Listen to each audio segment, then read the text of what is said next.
আমার কাছে কি যে ভালো লাগছে সবাইকে দেখে তা ভাষায় প্রকাশ করার মতো না। সবার বয়সী 40+, কিন্তু আজকে দেখে মনে হচ্ছে সবাই মানে সেই স্কুল জীবনের শিক্ষার্থী আছে। আমার মনে হচ্ছে আমি মনে হয় এদের ক্লাস পাঠদান করতেছি। বন্ধুরা, আমাদের বন্ধুরা, তার মাঝে 5 জন 6 জন মোটামুটি মারা গেছে। পবিত্র ঈদ উল ফিতর উপলক্ষে শত বছরের ঐতিহ্যবাহী নরসিংদীর রায়পুরা উপজেলার সরকারি আদিয়াবাদ ইসলামী উচ্চ বিদ্যালয় ও কলেজের আজকে 99 ব্যাচের শিক্ষার্থীদের প্রাক্তন শিক্ষার্থীদের পূর্ণমিলনী অনুষ্ঠান অনুষ্ঠিত হচ্ছে। সবাই মিলেমিশে চলা, কিন্তু দেখা গেছে যে কর্মজীবনে প্রবেশ করার পর কিন্তু আর এটা থাকে না, যার কারণে কিন্তু আজকে পূর্ণমিলনীর মাধ্যমে তারা সবাই একত্রিত হচ্ছে। আমি যদি একটু কথা বলি যে আপনাদের দীর্ঘদিন পর, দীর্ঘ প্রায় 26 বছর পর আপনারা একই সাথে মিলিত হয়েছেন এই পূর্ণমিলনী অনুষ্ঠানের মাধ্যমে, আপনার কাছে কেমন লাগছে? আমি একটু 1999 সাল থেকে আমরা অনেকেই স্কুল থেকে পাশ করার পরে অনেকেই জীবিকার কারণে জীবনের সন্ধানে বিভিন্ন জায়গায় ছুটে গেছি, কিন্তু আজকে যারা এখানে কানেক্টেড হয়েছি সবাই সারা জীবন পাশে থাকবো, একে অপরের পাশে থাকবো।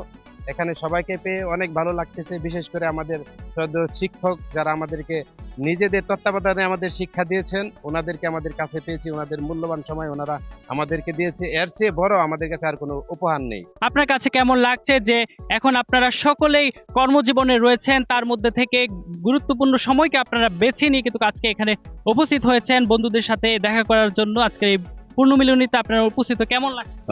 সবাইকে পবিত্র ঈদ উল ফিতরের শুভেচ্ছা অভিনন্দন, এবং আমাদের এসএসসি 99 এর ব্যাচের পক্ষ থেকে সবাইকে শুভেচ্ছা অভিনন্দন। প্রথমত স্মরণ করছি আমাদের প্রিয় স্যাররা যারা আমাদের শিক্ষা দিয়েছেন, আমাদের শিক্ষাগুরু যারা মারা গেছেন, তাদের রুহের আত্মার মাগফিরাত কামনা করছি।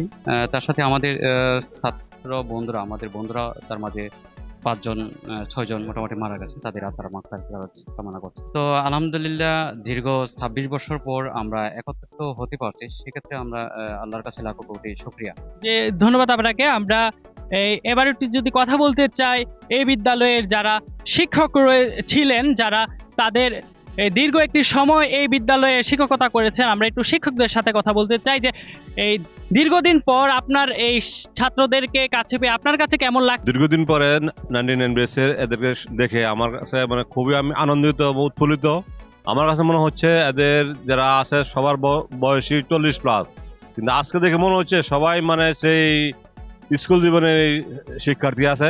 আমার মনে হচ্ছে আমি মনে হয় এদের ক্লাস পাঠদান করতেছি। এই যারা ছাত্রী ছিল তারাও কিন্তু এখানে উপস্থিত হয়েছে, সকলেই কিন্তু এখন বর্তমানে বিভিন্ন পেশায় রয়েছে, বিভিন্নভাবে তারা তাদের জীবন চলে যাচ্ছে। তো আমরা এই একজন ছাত্রীর সাথেও কথা বলতে চাই।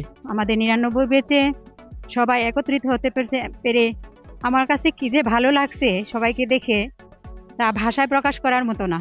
এই যদি আদিয়াবাদ সরকারি উচ্চ বিদ্যালয় ও কলেজের কথা একটু বলি, এই প্রতিষ্ঠানটি কিন্তু দীর্ঘ 113 বছরে পদার্পণ করেছে। এই প্রতিষ্ঠানটি এই রায়পুরা উপজেলার একটি সর্বপ্রাচীন বিদ্যালয়। এটি গত 2020 সালে 19 সালে এই প্রতিষ্ঠানটি জাতীয়করণ করা হয়েছে, যার মাধ্যমে এই এলাকার মানুষের শিক্ষা বিস্তারে অগ্রণী ভূমিকা পালন করছে এই প্রতিষ্ঠানটি।